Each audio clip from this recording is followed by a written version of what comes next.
dans un nouvel épisode de Parlons com. Aujourd'hui, j'ai envie qu'on parle d'un phénomène que beaucoup d'entre nous connaissent sans même le réaliser. Ça s'appelle le syndrome de l'expert. Et attention, ce n'est pas la même chose que le syndrome de l'objet brillant ou encore le syndrome de l'imposteur. On est encore sur autre chose. T'inquiète, je vais t'expliquer ça.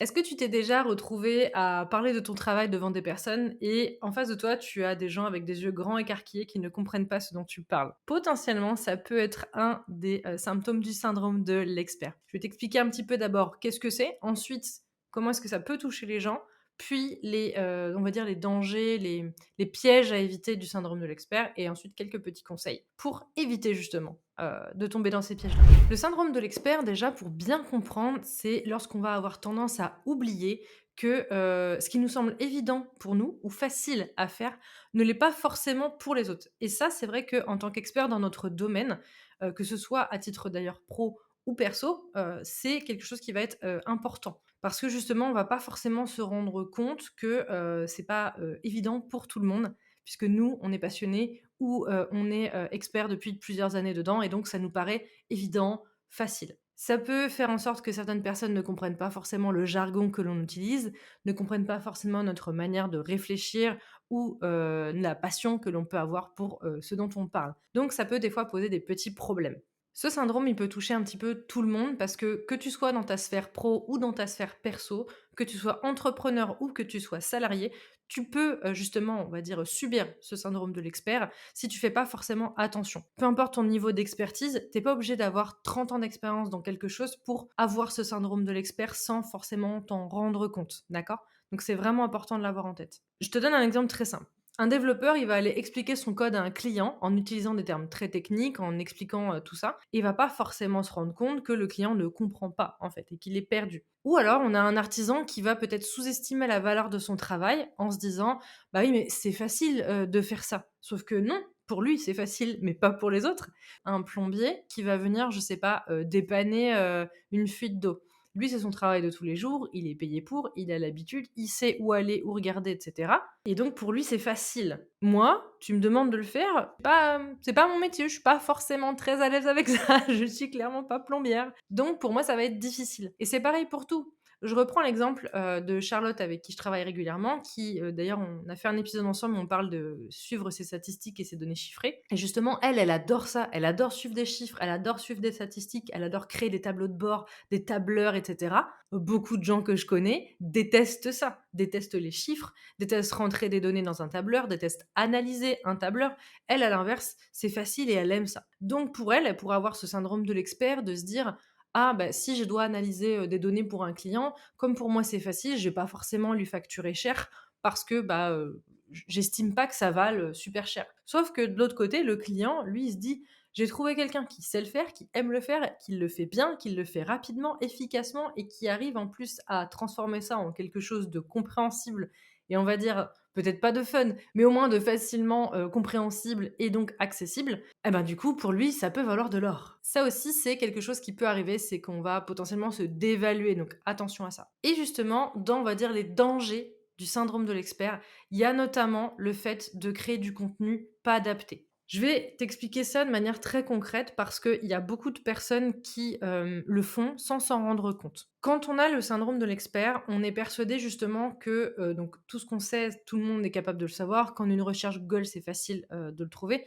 Surtout quand on est prestataire et dans l'infoprenariat, on a tendance à se dire bah, les gens font une bonne recherche Google ou un bon prompt sur ChatGPT, ils trouvent l'info. Oui, mais il y a des gens qui savent pas faire des recherches et soyons très honnêtes, il y en a beaucoup qui ne savent pas chercher sur internet, c'est-à-dire chercher de manière efficace et trouver une réponse cohérente, qui ne savent pas utiliser ChatGPT ou faire des prompts qui sont adaptés. Rien que ça déjà, il y a beaucoup de gens qui ne savent pas le faire. Et puis c'est pas parce que quelque chose est simple pour toi qu'il l'est pour les autres, c'est ce que j'expliquais avant. Et la problématique par rapport à ça, c'est que des fois, on va vouloir en fait créer du contenu qu'on estime être hyper intéressant, mais on va utiliser soit du jargon, soit un angle qui va pas être adapté à la cible. Ce qui fait que régulièrement, on va avoir des personnes qui vont créer du contenu qui est beaucoup plus adapté pour les confrères, consoeurs, concurrents que pour la cible vraiment de leurs clients. Je te donne un exemple. Moi, pour beaucoup de mes clients, je crée du contenu et je les conseille sur la stratégie de communication. Pendant longtemps, j'ai partagé par exemple le calendrier marketing en disant, voilà, sur le mois de janvier, voilà les événements sur lesquels vous pouvez communiquer. Aujourd'hui, je ne le fais plus. Alors, pour plusieurs raisons, mais notamment parce que je me suis rendu compte que la plupart des personnes qui likaient et commentaient ces posts-là, c'était pas des clients potentiels ni des prospects, c'était plutôt des confrères consoeurs qui en fait venaient chercher de l'information après pour eux ou pour leurs clients.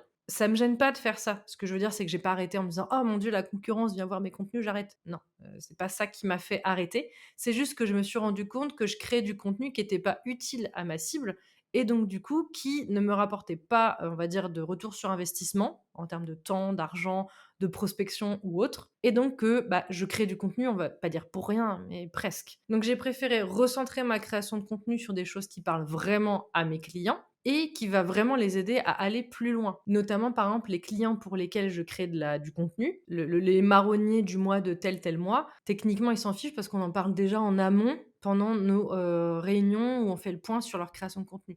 C'est pas ça qui va les intéresser le plus. Et les personnes qui pourraient vouloir me déléguer leur création de contenu, c'est pas ça non plus qui va les intéresser le plus. Ce qui va les intéresser, c'est comment je travaille, comment est-ce que je crée du contenu, comment est-ce que je peux prendre cette charge à leur place pour leur créer une gestion de la communication plus sereine et leur permettre d'enlever cette charge de leur activité. Avec quels outils potentiellement je travaille, combien je facture, etc. En soi, les marronniers, ça pourrait être intéressant, mais c'est pas ce qui les intéresse le plus. Donc, j'ai arrêté de communiquer sur ça. Alors, je dis pas que tous les community managers doivent arrêter de communiquer sur ça. Attention, ça dépend de votre cible, ça dépend de comment vous travaillez avec eux, etc. Mais ce que je veux dire par là, c'est que si vous orientez mal votre contenu, il peut s'adresser pas aux bonnes personnes. Aussi, si vous créez un article de blog avec du jargon très technique, ça va plus parler aux gens qui connaissent déjà ce langage qu'aux gens qui ne le connaissent pas. Si votre cible connaît déjà ce langage, alors ça peut le faire. Si votre cible ne connaît pas et que vous êtes plutôt là, on va dire, pour leur expliquer, leur montrer, les aider, etc., avoir un côté pédagogique et accessible,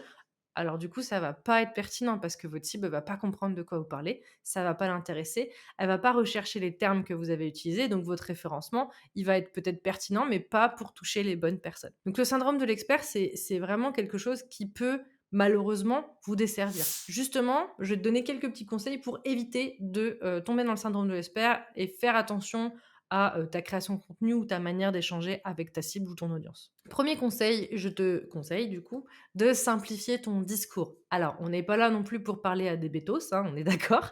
Bien sûr que tes clients sont intelligents et savent faire des réflexions, hein, donc on n'est pas là pour rendre ça trop simple, mais il faut que tu t'adaptes au langage de ton audience. J'ai un exemple très concret que j'ai vécu il y a déjà 1 an en formation. Il y avait des personnes qui cherchaient à recruter dans les gens que je formais et justement, ils m'expliquaient qu'ils galéraient, qu'ils avaient du mal, etc. Déjà parce que c'était un métier qui était pas évident en termes de recrutement. Mais en fait, en faisant des recherches ensemble et en approfondissant, on s'est rendu compte qu'en fait, eux, le nom du métier qu'ils utilisaient, c'est un nom très technique qui est en plusieurs mots et en fait qui n'est pas connu du grand public, voire même des personnes qui exercent ce métier qui vont souvent utiliser le mot utilisé par le grand public. Bah du coup, rien qu'en changeant l'intitulé de leurs offres d'emploi sur leur site et en changeant quelques mots sur leur référencement, ils ont gagné en référencement, en visibilité. Bien sûr, ça n'a pas remplacé le fait que c'était un métier où il y avait déjà peu de candidats de base, mais au moins, ils étaient devant les yeux des bonnes personnes. Donc c'était déjà ça. Et puis, il faut penser aussi à la cible autour. Là, je te parle recrutement, donc c'était intéressant, c'est que les gens qui tombent sur les offres de recrutement, c'est pas forcément la personne qui va postuler. Ça peut être un proche, ça peut être un ami, ça peut être un cabinet de recrutement. Et donc, potentiellement, ils vont peut-être pas utiliser les mêmes termes.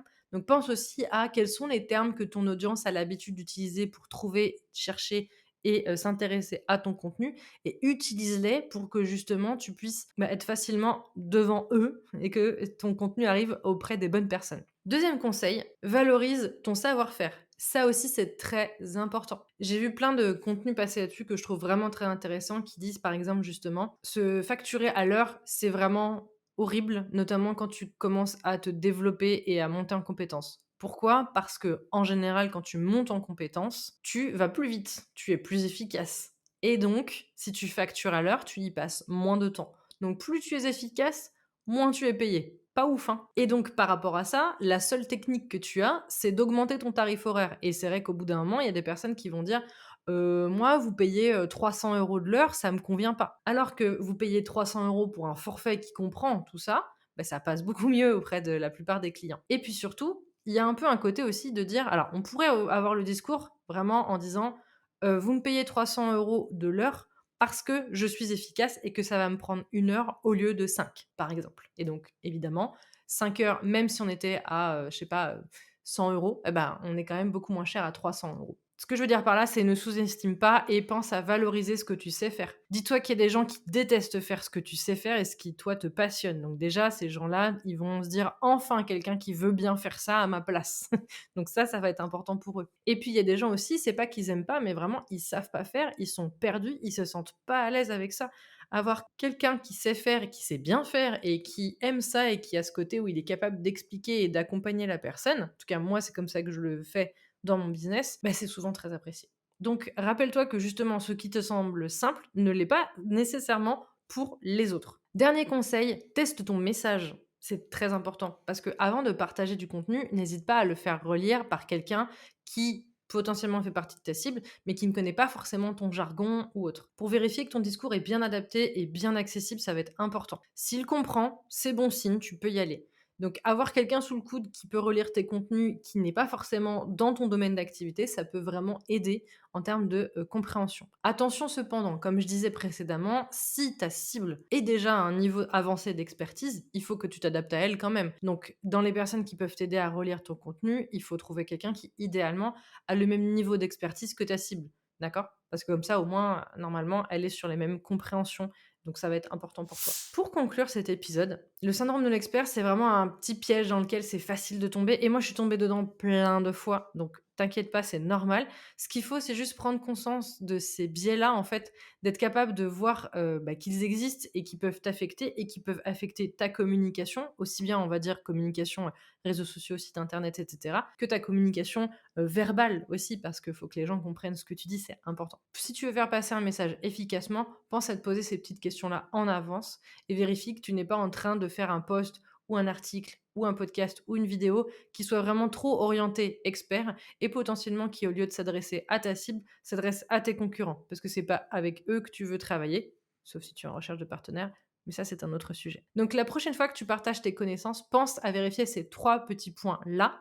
Donc pour te les rappeler, pense à simplifier ton discours, valorise ton savoir-faire et surtout n'hésite pas à tester ton message en amont. Est-ce que tu penses avoir déjà fait face à ce syndrome? Est-ce que tu crois que des fois tu t'es rendu compte qu'en fait tu étais vraiment en plein syndrome de l'expert? Si c'est le cas, n'hésite pas à venir me raconter ça en commentaire, j'ai hâte de lire ça et de pouvoir rebondir. N'hésite pas à partager ton expérience, ça me ferait très plaisir. Et puis pense à t'abonner, à liker cette vidéo et je te dis à bientôt pour un prochain épisode de Parlons comme. Salut!